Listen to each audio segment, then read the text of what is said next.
Dehancer is a film emulation plugin. So that means that Dehancer promises you to give you that kind of a creamy, expensive looking look for your videos. I've been approached by Dehancer a couple of months back and they gave me the plugin to review. And this review is going to be totally independent personal review. So will Dehancer give you that kind of creamy, expensive look? Let's get back to DaVinci Resolve and let's find out. So in DaVinci Resolve, I'm just adding two nodes. One I name as CST in, the other one is CST out. Going to drag color space transform into CST in, and I am selecting Sony SGAMAUT3. I recorded this with my Sony FX30. Slot 3,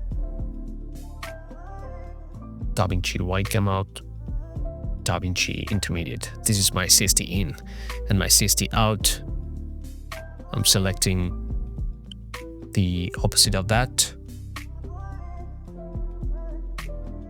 DaVinci Intermediate, and I'm going to convert that to Rec 709. Gamma 2.4, and this is the Rec 709 conversion from this S-Log3 footage to Rec 709 conversion. Alright, next I'm going to add 3 nodes. First, I'm going to label as exposure. Second is going to be Dehancer. Third is going to be a secret node. I'll get back to that in a bit. So let's just get to exposure. I'm just going to control that a little bit. The pivot point for S-Log7 is 0.4.1. That's pretty good. And next I'm going to search for Dehancer. At this point I'm using Dehancer Pro 7.3.4. Just going to drag and drop. Go to the bottom, disable all tools so that you'll start off with a clean slate. I'm just going to select DaVinci Resolve Wide Gamout Intermediate because your CST in is that. I'm not going to touch the master controls of exposure compensation, temperature compensation because I'm pretty much alright with that. The first 2 panels that I'm going to enable are film profile and the print profile. And in the film profile, the default film profile is a Kodak Vision 3 250D, which is my favorite. And if you just want to dig deeper, you can just go to Kodak.com and read a little bit of details of this. There's even a YouTube video that you can check the skin tones, highlights, and stuff like that. And yeah, so let's just get back to DaVinci. And you have about 60 odd film profiles. The other thing is you can also go to online.dehancer.com. You can just drag and drop your screenshot of your hero shot and you can just check all the print profiles from here as well, and you can select. The great thing is you can also control the film effect, the bloom, the grain, halation, stuff like that. But I wish that Dehancer implemented that into the interface here, just like the Adobe Premiere. You get like a thumbnail window here so that you can easily navigate without just going into another window or another application. But anyways, I'm just gonna enable that so you'll see the effect has been added to your footage, and this slider is about how much of that you're feeding into the footage. I'm happy with that for the time being. And the next one is the print profile. This is pretty interesting. For me, these two are my starting points. First, the film profile, and second, the print profile. So I'm really a fan of Kodak Endura glossy paper. I'm just gonna enable that. And after that, I'm going to the film compression. This is my third step.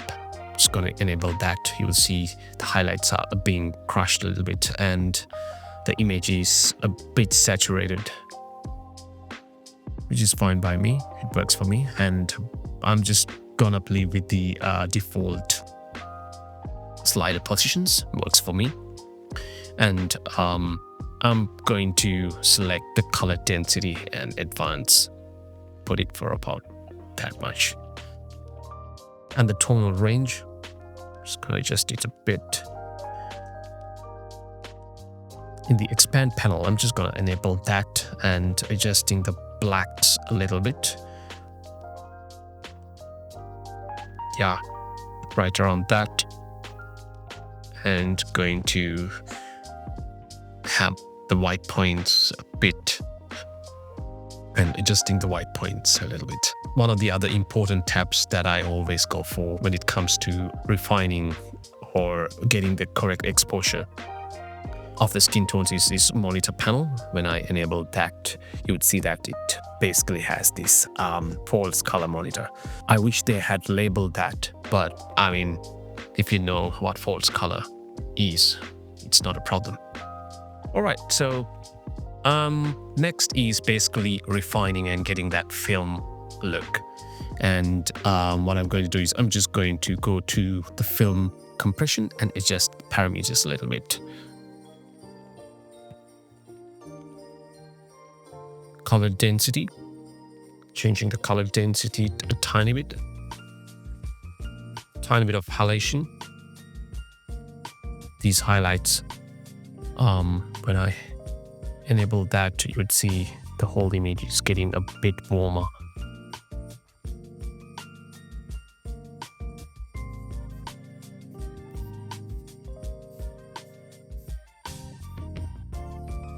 Blue is an optical effect.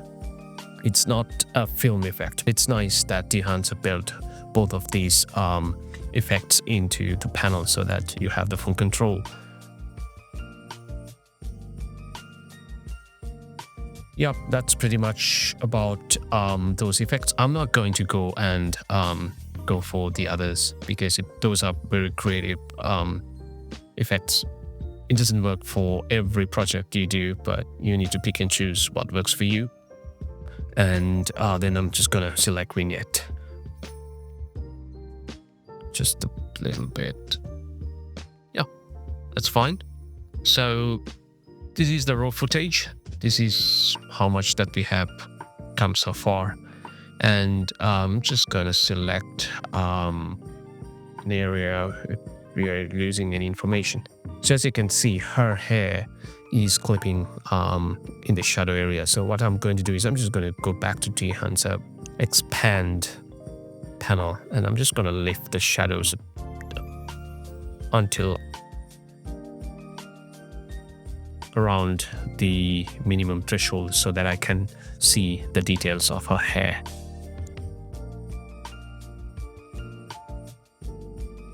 Yeah, that's pretty nice. In the print profile tab, I'm just going to have the tonal contrast a tiny bit.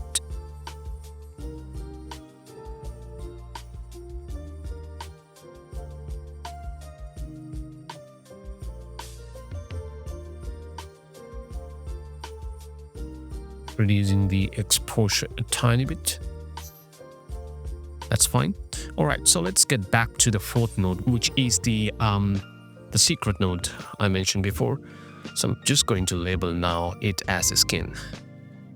And I wish that Dehancer has a built-in skin tone panel separately where you can only affect the skin tones, because sometimes when you add these effects, you might not get like the perfect skin tone in certain occasions. Not every time, but I would prefer to have like a separate panel for that. That's what I'm going to do with this node. I'm just going to get the qualifier and select only the skin tones, this person's arm and this person's face. I'm gonna select only the skin tones here.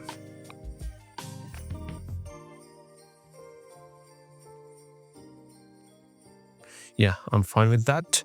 And if I just go to the vector scope and see, yeah, pretty much all right with the skin tones, but I just need a tiny bit of definition to her skin. So I'm just going to go and add tiny bit of color to pop out her skin tones a tiny bit.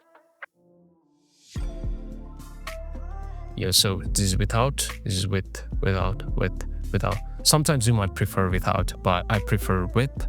And if the effect is too much, you can always go to the key panel and adjust that if it's too much, probably around 75. Yeah, that works for me. I'm just gonna enable the film developer now and add a little bit of color boost as well.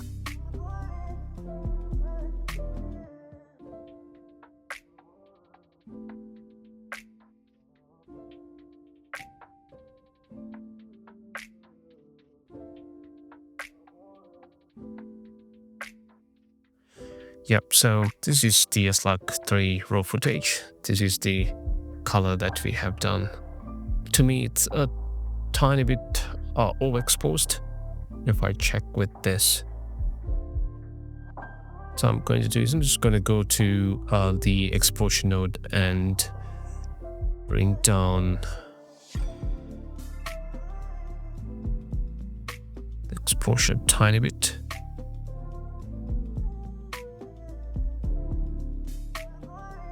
I want to make sure that I don't clip any shadows. Now you'd see that I'm clipping a tiny bit of shadows here. So what I'm going to do is I'm just going to go to the expand panel, go around that and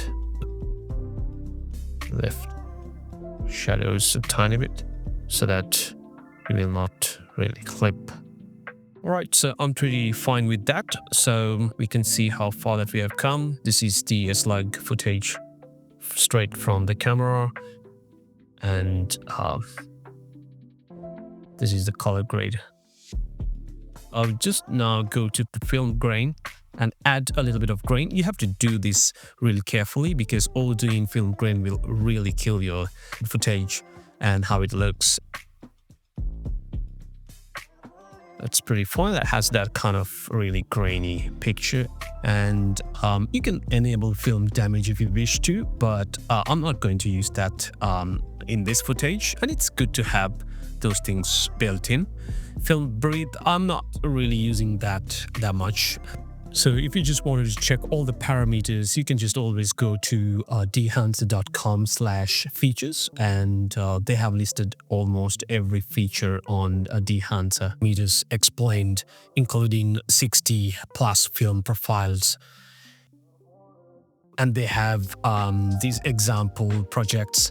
And when I want inspiration, I'll just go here and I'll just basically check that particular film stock and film profile and get some inspiration.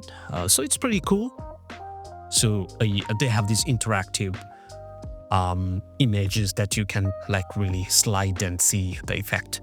And they also have a video for each effect, I think, so that you will get a great idea how they look like. Yeah, so let's get back to DaVinci, our project. And we are almost done, but I want to fine-tune tiny bit. I'm just going to go to the color head and I'm going to have a tiny bit of cooler shadows and warm highlights. That gives me that kind of late afternoonish effect. Yep, so that's pretty much that. And this is the raw footage. This is the final grade. So this is without Dehancer. This is with Dehancer, without wet.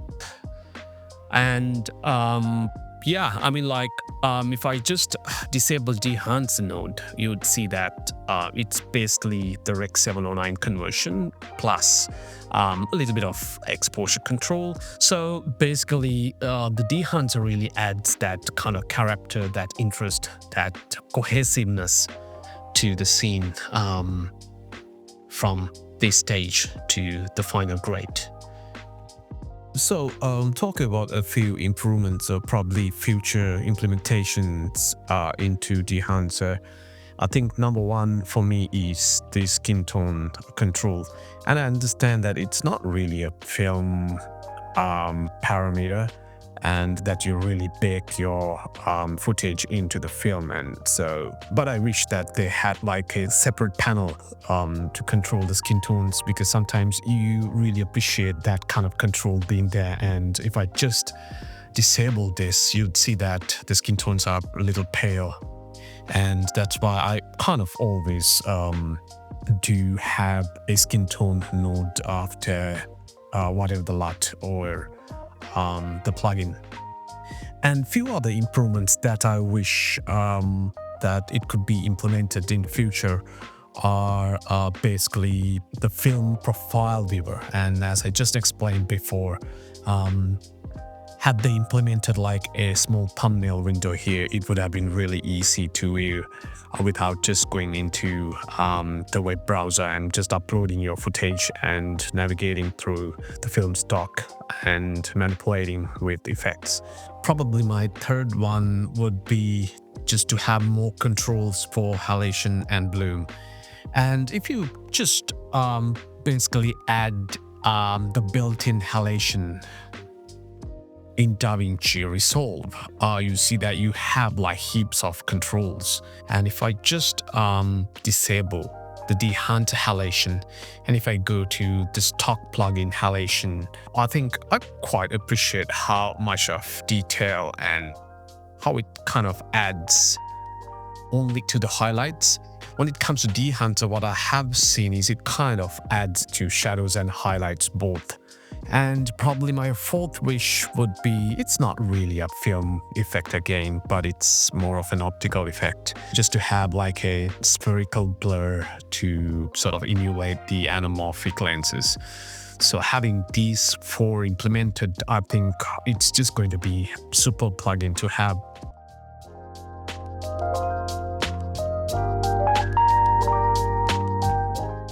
So I've been using Dehancer for the last 2 to 3 months, and it had really elevated the quality of my work. And the other advantage that you have is you have access to 60 plus film profiles, including Kodak, Konica, Fujicolor, CineStill, Agfa, etc. Also, Dehancer has saved a lot of my time.